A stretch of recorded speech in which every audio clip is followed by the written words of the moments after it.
Good morning, good afternoon, good evening, wherever you are in the world. It's time for Expert Series.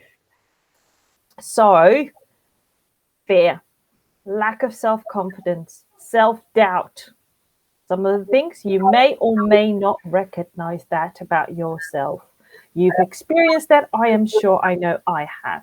So this week I have someone who is an expert in busting that lack of self-confidence, my amazing and lovely friend, Harriet. Harriet, welcome to the Expert Series. Hello, beautiful Loubna, and anyone that is watching. It's fantastic to be here. Awesome, awesome, awesome. So fear, self-doubt, lack of self-confidence, any experience? Oh, no. I feel amazing in every moment. Absolutely. I have to be open and honest, and that's why I believe that we're able to share, is that whilst I still feel it, I'm able to overcome it much quicker now. However, rewind a few years ago, I was so plagued by fear, doubt. And I think the biggest one for me was that fear of judgment, fear about what other people will think. But yes, absolutely. It's something that still pops in and out all the time. Yeah. No, and I'm going to be honest here too. It still creeps up on me. I mean, when I go back in time, when I was in high school, for example, I had a massive fear of failure.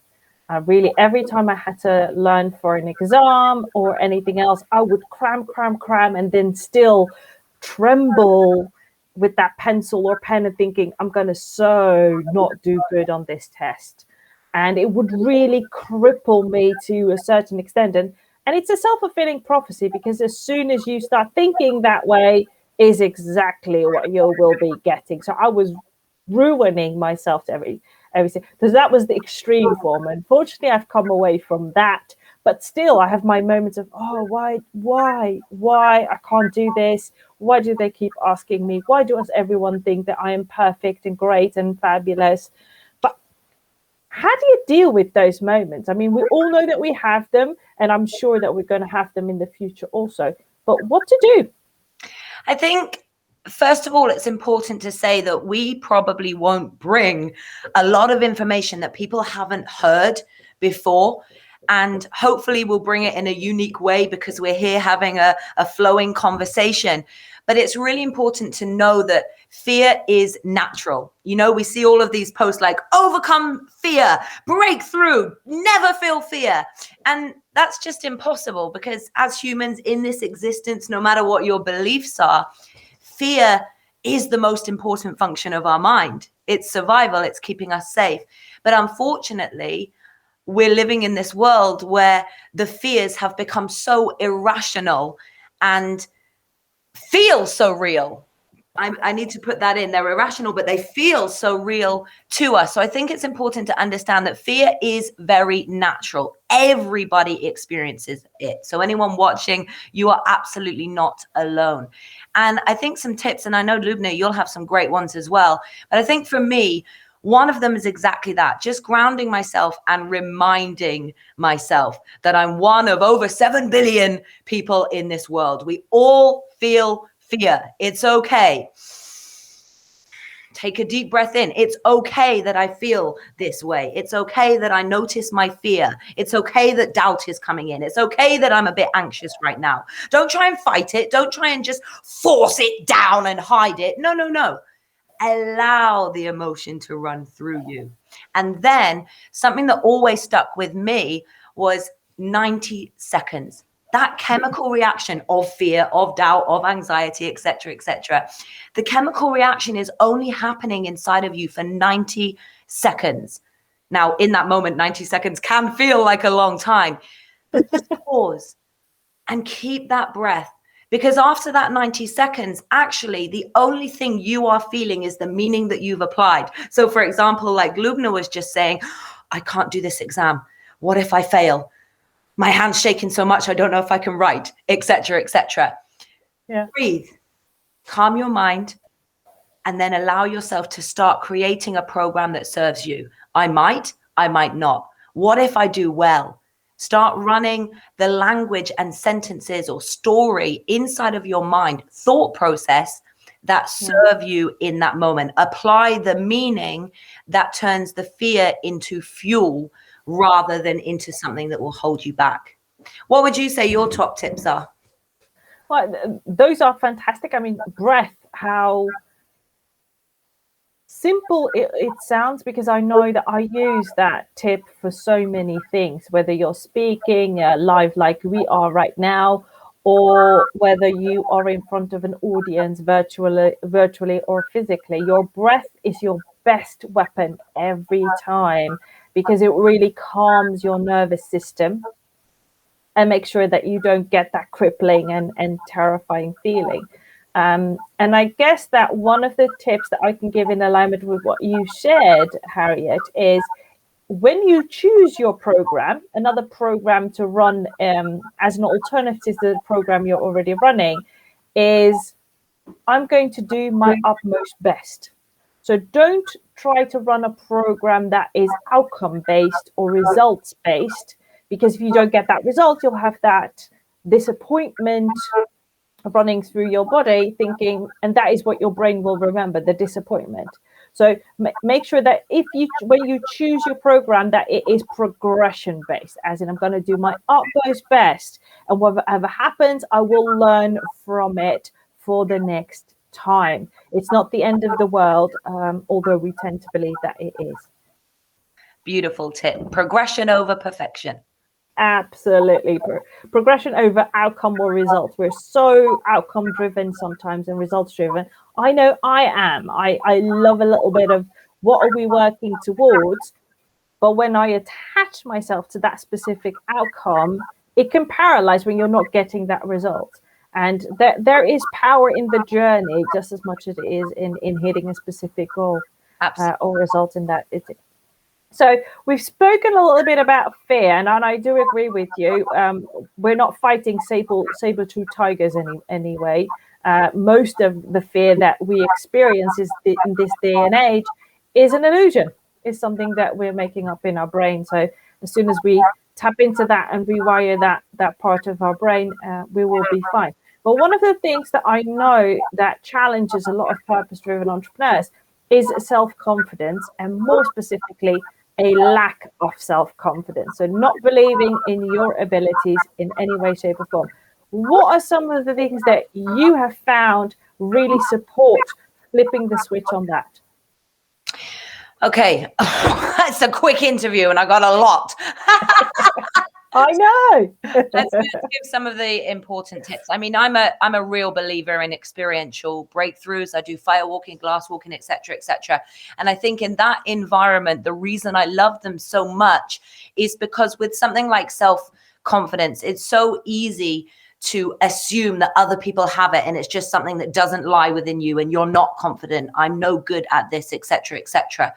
But actually, every single one of us, every single one of you watching this has a warrior within. You have strength inside of you. It's just due to conditioning, experiences that somehow you've been knocked back and allowed yourself to believe you're not confident anymore. But what is confidence? Confidence is that certainty or belief, a trust in something. So self-confidence is certainty in you, trusting in yourself.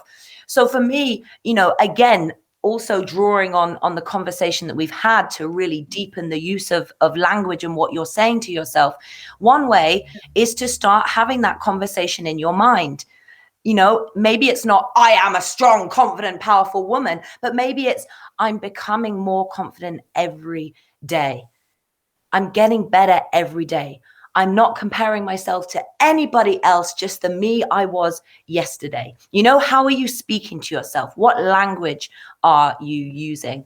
But the reason I was talking about those experiential breakthroughs is because what I love about that instant moment is the individual in that moment cannot doubt. We read something, we attend an event, we listen to an interview, and we've all done this. In the moment, we're super motivated. We're on top of the world. We've got our confidence. We believe we can do it. And then the next day, it's like, oh, can I? Are you sure? But with something like firewalking, for example, you know, it's 1,700 degrees. It's fire. We're tall. You know, you go near that heat, you burn yourself.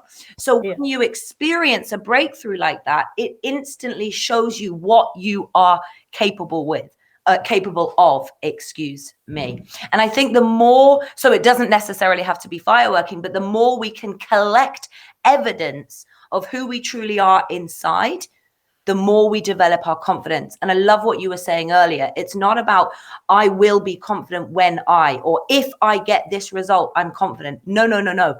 Confidence is always inside of you. It's just you opening up your mind and heart to trust that, and understanding that sometimes even confident you is going to make mistakes. It's going to excuse me. So it's just allowing that journey and doing series of practices that consistently give you that evidence of who you truly are inside.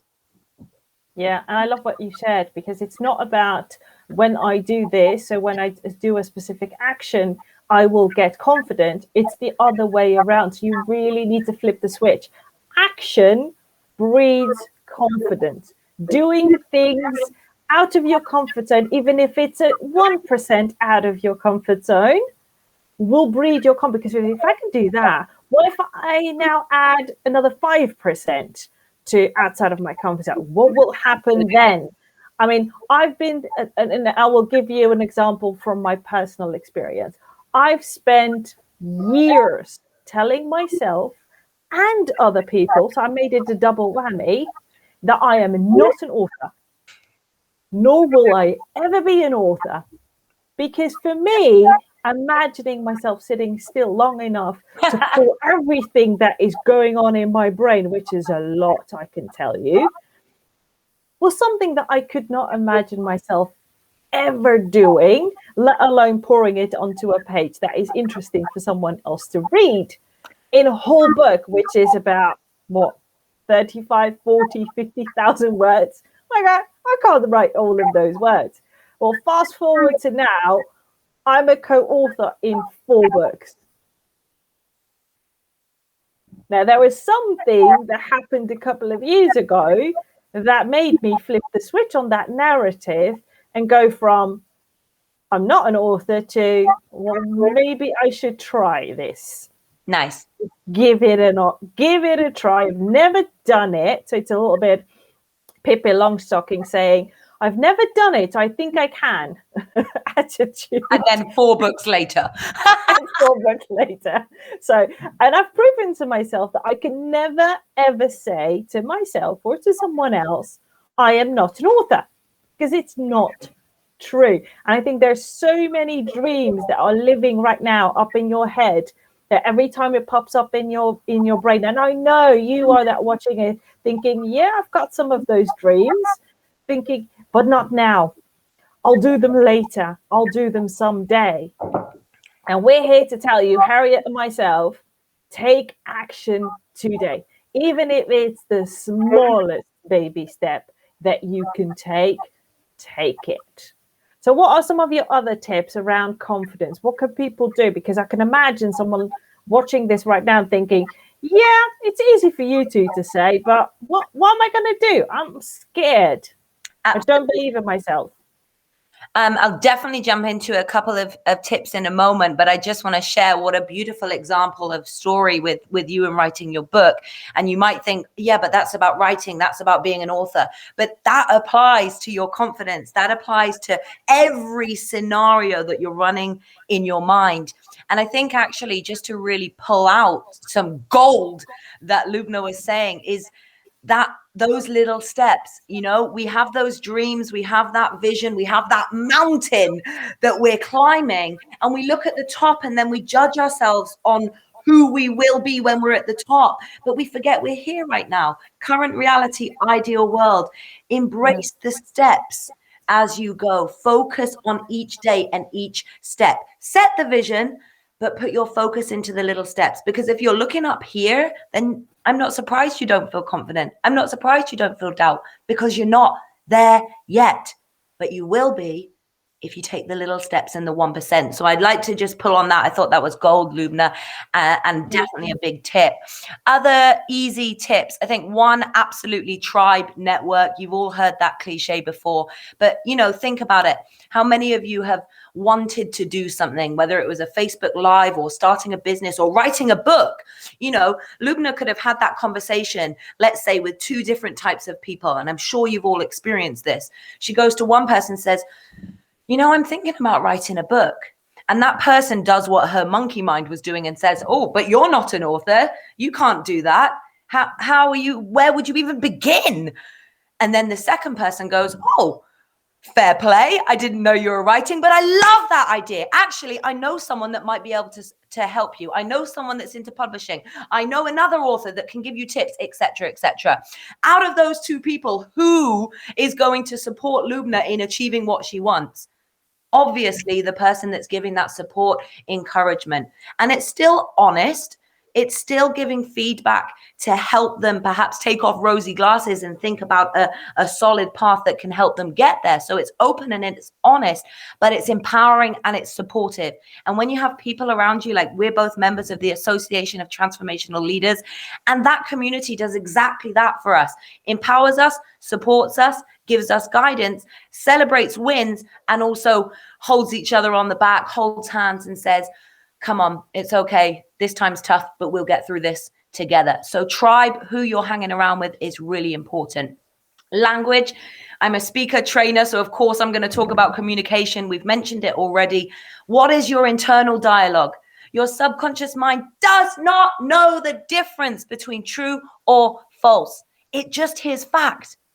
So if you keep telling yourself, I'm not confident, I'm not confident, I'm not confident, guess what will show up for you? But if you can pause, and either if you're bold, very energetic individuals and high energy like myself and Loubna, maybe you can flip it straight to, I'm strong, confident, powerful woman or man.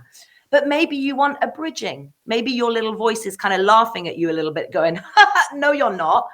I'm becoming more confident. I used that as an example earlier. Just giving yourself these little sentences that seed a story and a programming that serves you in being confident. And then, of course, things like visualization, gratitude practices, etc., etc. But consistently, you got to do it all the time. Yeah. Not just like, I've had one experience of feeling confident today, I'm going to go live in a month's time. No. Repetition. Oh, I love that, because let's be honest, consistency is what will keep it going, ladies and gentlemen. I mean, you can be motivated, but motivation will get you started, but it will not keep you going. You need something else, and consistency and commitment are those secret ingredients. And I love what you shared about that. And if I may add one tip is, we have a negativity bias. So that monkey brain of us is a search-seeking spotlight that goes into what is negative, what is dangerous, and we tend to focus on that. That is the default state of our brain unless we rewire it. So one of the practices that you can implement and make it a consistent practice, I've done it in the last 10 years, is to look back at your past. When we look back at everything that went wrong, but now put on the glasses of what are the highlights in my past, whether it's recent or further along, but what are some of the things that you would label successful or a positive experience? It could even be an experience that started out negative, but turned into a positive experience through time or effort or whatever it was. But if you can reminisce over those moments, just even a little bit more than you reminisce over all of those times that were not so happy or not so positive, you will rewire your brain in thinking, I do have those moments that I'm proud of. I do have those moments that were positive. I did have success in the past, and I can build on those success moments for the present and the future. So that is absolutely golden. So I have to ask, FireWalk instructor? Want to come? I want to do it. I really want to do it. I've done my NLP training more than 10 years ago. But at the time that we were supposed to do the firewalking, I was fasting. I was in the middle of Ramadan, and I did not have the courage to do it while I was fasting. So it was during fasting time. I didn't even have the eating time. And I said, I'm sorry, I just don't feel that I have the energy to even frame myself to be able to do it. So I'm going to choose the non-courageous route and not go over the fire. But I've always thought, what if? Sorry. No worries. I always thought, what if? I was just going to say, I love how as you were speaking then, your face just changed over the fire. By the way, just before I tap into this, and I know we're coming to the end of our time here today, but I could always talk about firewalking. But there's something that you said there that I really want to honor, that sometimes the courageous decision can be saying no. And I don't know what it was for you in that moment, Loubna. I'm not talking specifically about that, but I just thought it was a nice thing to bring into the end of our interview.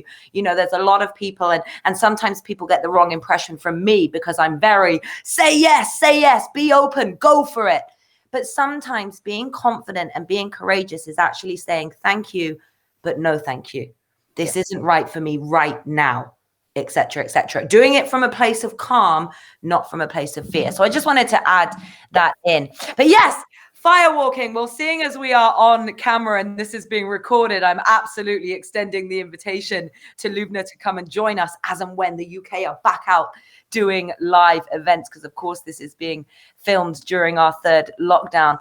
Please do come and join us. I think the biggest thing about the fire is you cannot deny it. It's you and the fire. There's no teacher, there's no mentor telling you, it's your experience.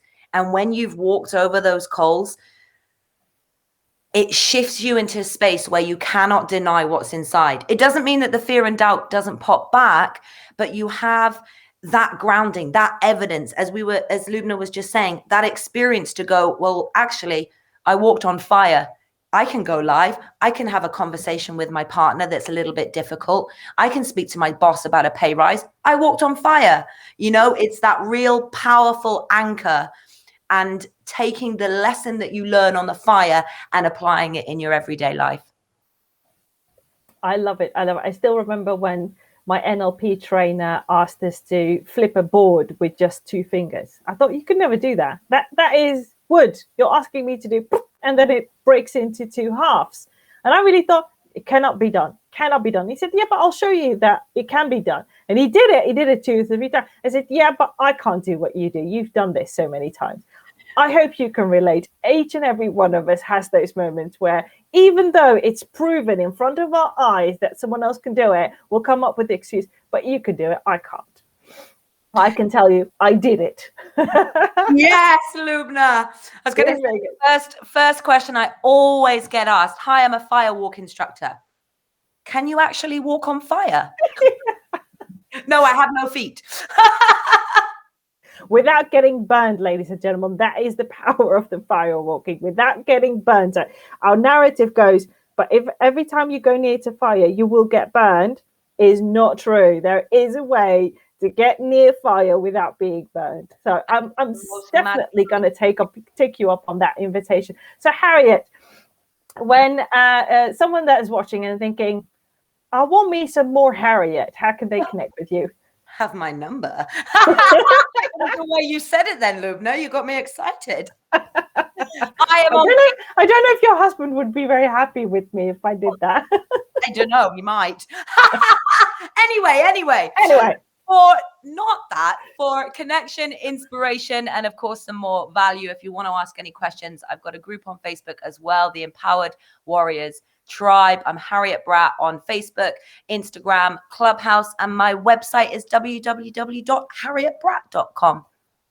Awesome. So Harriet, thank you so much for your time, energy, and wisdom. It is always fun to have you on a conversation, and I do hope you come back again so that we can continue our conversation. For those of you that are watching, I'll make sure that the links to connect with Harriet are in the description with this video. For now, have an amazing day wherever you are in the world. Thank you for watching, everybody. Thank you, Loubna. And I'll definitely come back. Maybe we can do one after you've done your firewalk. Ooh, bye.